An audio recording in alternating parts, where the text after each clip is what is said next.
Hey, Klaus, how you doing from Norway? Uh, I know it's late there, so thanks for staying up. Hi, Randy. How you doing, Bruce? Um, well, listen, guys. I'm the reason I wanted to start up right away is that I've noticed in the recorded versions of some of the other ones. Hey, Carlos, uh, that there was sort of this lag at the beginning. Mike, Mike, how's it going? Oh, by the way, you guys can hear okay? Sound all right? Hi, Jose. How you doing, man? Um, Chris? Oh, good. Bruce? Juri, how you doing? Well, let's, hey, Speedy Pro, keep your Speedy in the winder.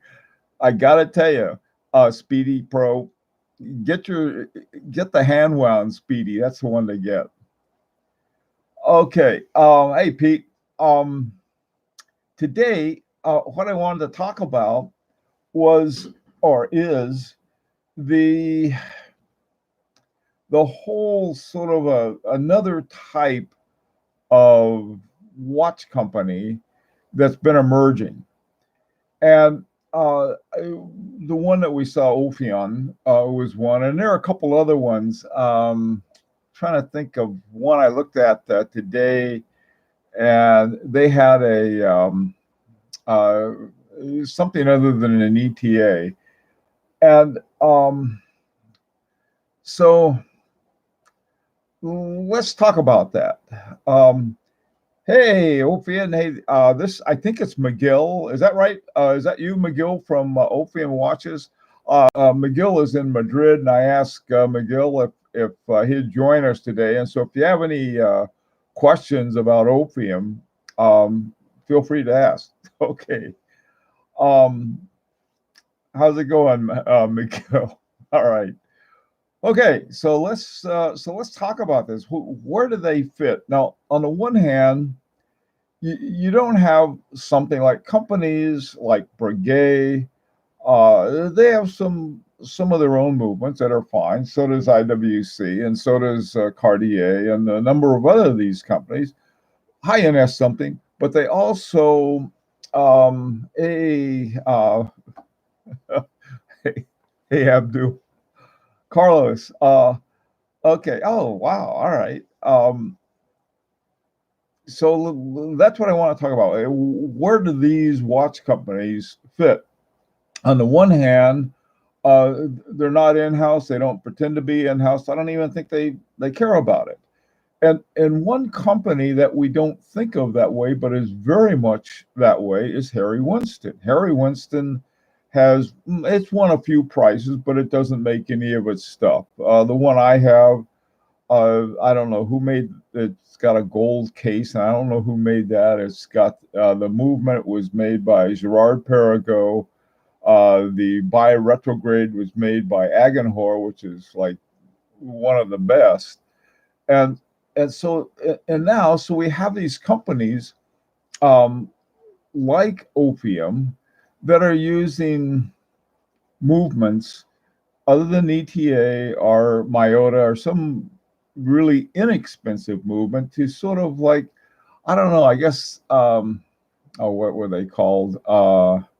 Telios or something like that. They're the ones that made the movements in the opium, which then came to when I guess Festina bought them, and then they have a manufacturing company in in Switzerland that makes them.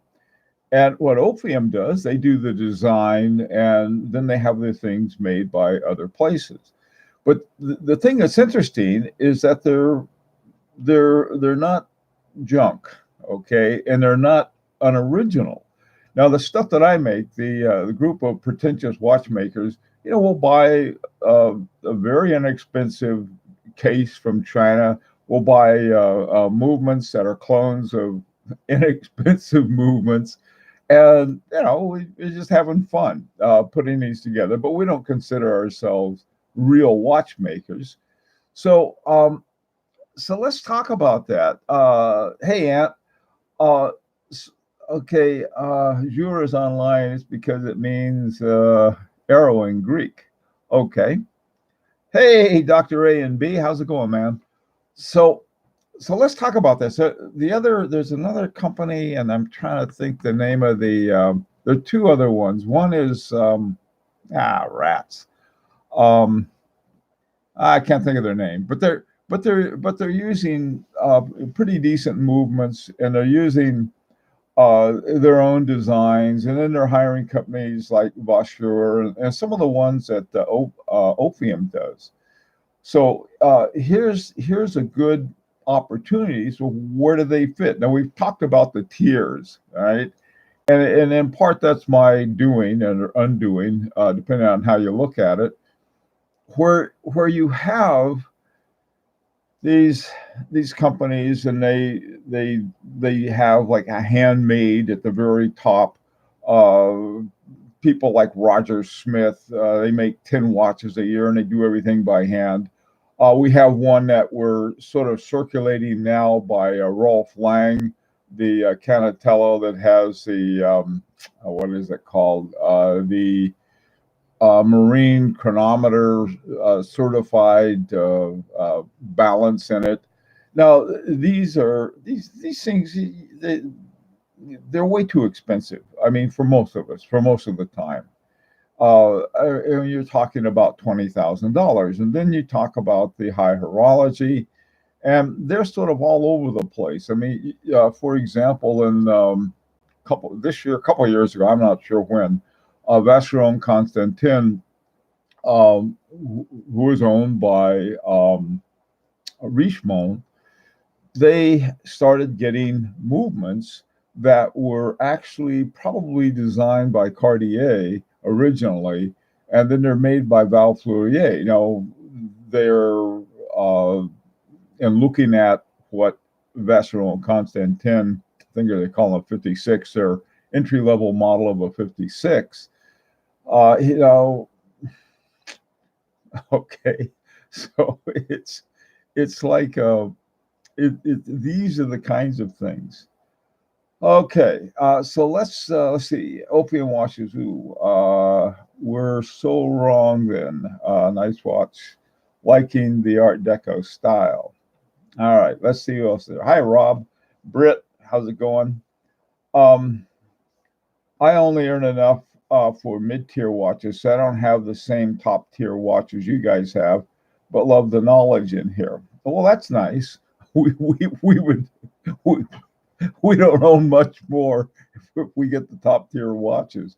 But what I'm trying to say is that here you have something that one of the things that Opium did that I thought was really very interesting. They took this movement. Oh man, Telio, something like that. I forgot the name of it. They had Kruger used to use them in some of her watches, hand wound watch and hand wound movement. And wrist check. It's my Beauvais monorattrapont. Okay. So yeah, we like the looks of them. Teletime. That's it, Bruce. Thanks. I gotta have something. I gotta have notes here. I got a picture of this other one. I can't think of that. Eberhard. No, it's not Eberhard. It's Earhart. One of the movements that they use in the other ones. Um, let's see. Chi. Chi is another guy. He's I think Chi's in Singapore, and he uses Vauchour and Soprod in his, and some of these other ones. And then you have, like I said, Ophium. They don't really belong that I can see in sort of the kind of standard horology categories and what they're doing. I mean, like the on I guess on laws on this on the movement.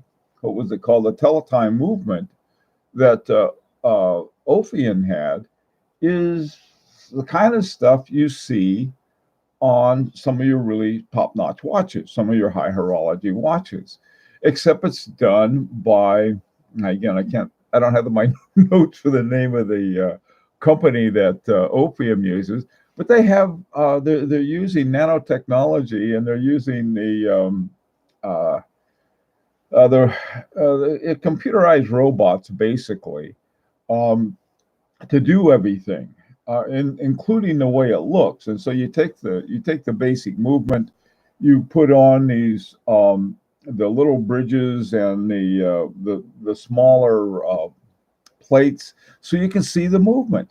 And then the movement has a double barrel. Now, the double barrel on my FP Zorn is for smoothing things out over time, but the double barrel on the Teletime is for extending the charge on it. Okay, so either, I mean, they both have good, useful to have. 5 days, and so Monday morning you can crank it up, so the Orpheum, and then have it for the whole work week. Okay, since I'm retired, I can play with it as much as I want to. Hi, Andres, how's it going, man? Um, okay, let's see what's in us something, and you guys having a conversation down here. Okay, what questions do you have for McGill from Orpheum that you might want to talk about? And let's talk about sort of another kind of, there's sort of a term for startups and these guys that throw something together and throw an ETA in it. And there's something, this is different because they're actually changing the finishing on the movement. And this was one of the big things when they started defining high horology, was this special kind of finishing. Well, instead of having, Philippe Dufour, and you got McGill and his friends, they're working together. They have the thing is done by a new technology that they didn't have back in Breguet's day, but they're coming up with these things that are really interesting. Now, one of the things that's related to this, and this is why I think that, hi Chris, this is why I think that what they're doing is really important, because it's a model for some of these other companies. Now, there are these companies making fake Rolexes, for example, and fake anything else they can, and they're getting so good at it. They're calling them super fakes now. Well, instead of using that technology to make super fakes, you can also use the same technology to make super originals. And this is sort of the sense that I got from Orpheum. Okay, let's see. Yes, is the best way to keep prices low as possible. Exactly. Exactly. Hi, Afton. How's it going, man? Um, this is one of the things, I'm all of us, myself included. I've got some watches that are crazy expensive, yes, but that's I don't. I've got to, that can get too expensive very quickly. Hi, Hung Fao. Um, Use the powers for good. That's a good way to put it. Yeah. Yeah, exactly. Yeah, instead of making phony baloney Rolexes and doing a good job of it, why not make your own watches? Okay, what else are we guys talking about? Um, I didn't say 24 Arabia Felix. I didn't say opium, Ophion. There. Okay. Ophion. All right, so let's see. Super original. That's it. Super original. That's a good way to put it. Yes, super original rather than super fakes. That's this is I think we're things to do here. Hi, Rich buddy. Um, you are late. Go stand in the corner, and then you can come back. All right, let's see. Rich Buddy, Ophium Watches is here. Actually, it's McGill from Ophium Watches, and I asked him to join us in case you guys had any questions that you wanted to ask about it. Okay, let's see what's going on now.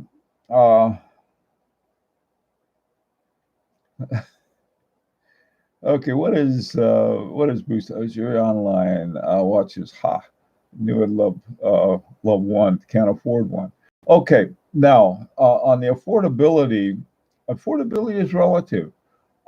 Like, I don't want to talk about my watches, but we'll talk about somebody else's watches. Like I said, talking about high horology, they start around at least 10,000. I mean, at the very bottom. And maybe, some of the lower end Jaeger LeCoultres, which are excellent watches, by the way, they can start as low as even five.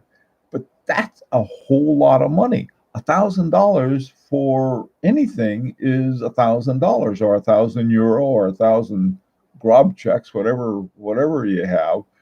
And sometimes, but relative to what you get. Now, you can buy reputation. We know that. We've talked about that before. If something, this has got a good reputation, this generally has also great advertising arm to it as well. Hey, Bill, hey, how's it going, man? Bill, like me, is Bill is probably a less pretentious watchmaker. I'm a genuine pretentious watchmaker, but we like making watches from, getting, like I said, we buy a cheap pieces for them, put them together, and it's just fun. I've destroyed a lot of movements in that process, but that's okay too. Okay, nobody should kid them. There are tons of 10K plus watches out there that are entirely CNC finished. Okay, yeah, that's a great point, NS something. That's true. There's a lot of that stuff. And here comes a company that doesn't say, well, we have a radial model, a radial brush model, and then we have a guilloche model. No, they don't do that. They say it's a CNC guilloche. Now, I I look at the guilloche on my FP Journe and on the Chronomet Souverain, and I couldn't tell the difference between that and a really good job that's done by a CNC machine that is connected into a a, a, a robot working on a computer worked robot. So what am I getting other than the knowledge that some guy is sitting there with a turning machine and coming out with this? Okay, let's see what's going on. Just wanted the Opium Watch video. I just watched Clean Looking Piece. Yeah, the thing that I was impressed with is the cases. Beautiful cases, great choice in cases. The company that made them, Voutilanen and Catalan, I think, Catalan, something like that. They do very, very nice work. Okay, what's up? I see. Is there any finishing technique you cannot machine replicate? I don't know. I don't really know. That's a good question, Andre. Very good question. You could even program the robot to make it uneven, to make it look like, like a real watch, like somebody did it by hand.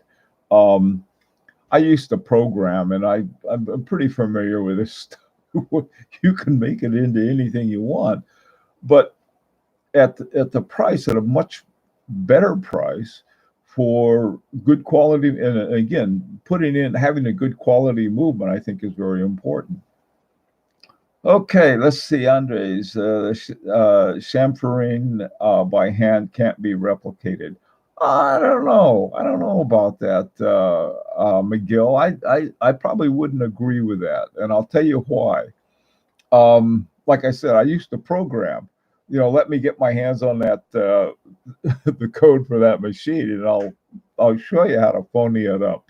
I mean, to make it look like it was hand done. One of the things. Here's a tip that I got from a guy who was a former judge for the Grand Prix.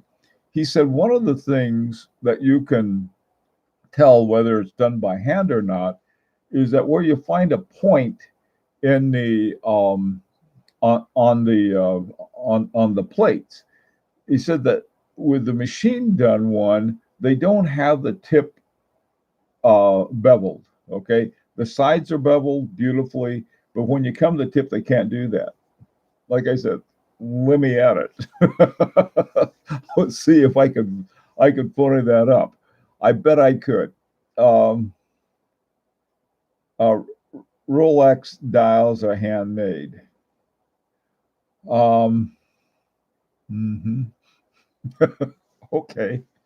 Um, they make 50,000 handmade dials a year. Is that right, Rich Buddy? I, I think that's wonderful. All right. Eventually, everything will be replicated. Well, you know,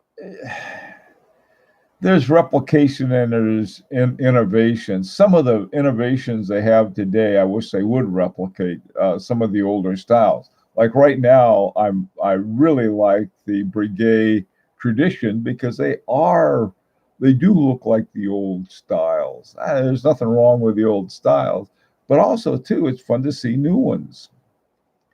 Okay, right. Because the machine has to grab something. Everything can be made by a machine except enameling scenes, animals, and so forth. Jurors online. Don't believe. I'll tell you, like I said, let me at it. You're right. There's too many times I was told, "Oh, you can't program that," and I was able to program it. So just, I mean, it's not that hard. It really isn't, and it's a lot of fun. You tell a programmer they can't do something, and they'll get on it. Okay. I would love to. I say have that kind of programming. Okay. Um, yeah, just it'd be fun. Okay, let's see. Rolex dials are handmade, sort of. Yes, sort of. In my opinion, technology quality will become undistinguishable from handmade. 3D printing, for example. Yeah, Mike. Mike, Tennessee Mike, I think you got a point. Here's the thing: is that what is it that we're really looking for that we can, as watch collectors and watch buyers, that we really want? If I pull out my Resonance, my FP Jorn, what's the name of it, Chronomet Resonance. If I pull that out and I look at this and I see what FP Jorn did, especially since mine's one of the early ones, one of the 38 millimeter ones with the brass plates instead of gold. Here's something that was very close to the hand of FP Jorn and his working on it, as opposed to some, I don't know how many assistants he has now. But the point is that, hey, if we can't afford them, they could use gremlins, whatever they wanted to make them. And if we can't afford them, we can't afford them. And what this is, I think the important thing about this, I think what Ophion is doing that I think is important, is that they're providing something to say, look, we're going to try to make this look as handmade as we can. We're going to not goof up, but decorate the plates and the bridges on the back of the movement so they look like the old Mercury bubbling that you had. We're going, and the chamfering and the beveling that was done is really beautiful. I mean, it's really amazing stuff. And little program, you can dial the tips of those too. Okay, there are printers that replicate 3D brush strokes. Oh man, we had our kitchen redone, and that's how come I can't buy more watches for a while. And the floor they put in, it looks like somebody took it from the floor of the Sistine Chapel. It's incredible what they did with it. With the and again, they didn't have a bunch of guys out there with little steel brushes doing it. Okay, what's going on? Let me see. That's why Rolex doesn't need exhibition casebacks. You don't need to see what's in it. Rich buddy, that is, yes, you do. You need to see what's in it. Okay, period. If you can't see it, it's not there. And that's how come I like the Rolex prints, because you can see what's in there. What's in there is really great. That's the other thing that Rolex has nothing but automatics now. After they got rid of the prints, nothing but automatics. And so doesn't help seeing it. And so what they can do is they can put a big fat rotor on the back to hide everything, put a solid case back on it, and Bob's your uncle. But what fun is that? Okay, I'm sure there's a technical way of doing it, everything, but from what I saw, there are not any supplier offering the hand shimmering done by a machine in a similar result. Yeah, there probably isn't yet. Give them time, and those of us who are pretentious watchmakers, we're working on it with our things. Okay, I prefer my watches going forward. Yes. Okay, Alton. Sometimes it's only amazing because it was done by hand. Yeah, I know that's true. There's something about that, and this is where it gets tricky. You know that the hand of the craftsman was in there. This is what I like about the Rolf Lang we have. I mean, when I went to his place in Dresden, Germany, and saw how he did stuff, he had this chunk of metal, and then how he put that down. And if you look at the metal that he used, and you look at two different watches, they're all slightly different. Now, but like I said, this can be simulated too. I mean, take for example a random number generator. That's not rocket science. Okay, yeah, Rich Buddy, I tell you, once I get my prints, I'm gonna be all over your case because I can show you what a beautiful, beautiful movement they can do. I just love the way they do that movement. Okay, what else is going on? You don't need a case back. It's a defeatist attitude. Yeah, I know. It's like that line from the Treasure of Sierra Madre. We don't need no stinking case backs. Okay, let's see what you got. Let's see. I think Nomos is a fantastic position to leverage technology. They are. They are. You're right. And they have good prices too. Now, here's the thing. They've done something interesting, especially with their lower price ones, is that they have, I think it's the Pazoo 7001, which is now the ETA 7001, that they replicated into what they call their Alpha, and so that's sort of an interesting thing that can happen. Chris, yes, Chris likes Nomos also. Way to go, Chris. Uh, Andres, let's see, what do you say? What adds more horological value to a timepiece? The complexity of the movement produced at the finishing level. Okay, now, Andres, here's something I think is really important. I don't think complexity is sort of the mark. I think craftsmanship is. This is why one of the most valuable watches in the world is Philippe Dufour's Simplicity. What you got? Hour, minute, and small seconds. That's all you've got there. But you have this certain kind of artistry to it. The same thing with Roger Smith. You look at his watches. There's piles on piles. There's not that. Um, the This is an example. One watch I would like if I could ever find it, and Miguel, I want you to get to work on this for your next watch right away. And that is a Remontois Egalite, which is the coolest thing. And there not many watch companies have it. FP Journe has one in the Chronomet Optimum. Groenfeld has one in their 1941 Remontois. I think there are a couple other companies that have, but not very many. And it's one of the coolest things, simply to keep the time even. And that is something.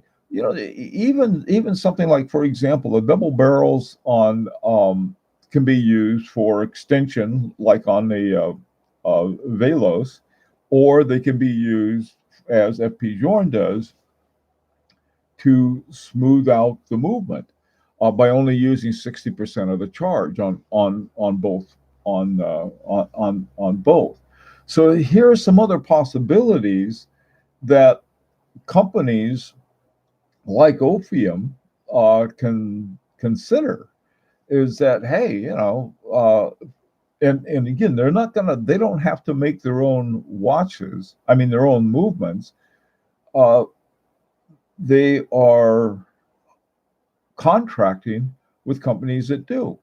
And so maybe that's one of the things you say, well, listen, we're just going to add this little bitty rotor that's going to work as a remontoire. If you look at True Seconds on the Gesal Locutra, that has a little remontoire, but what it does, it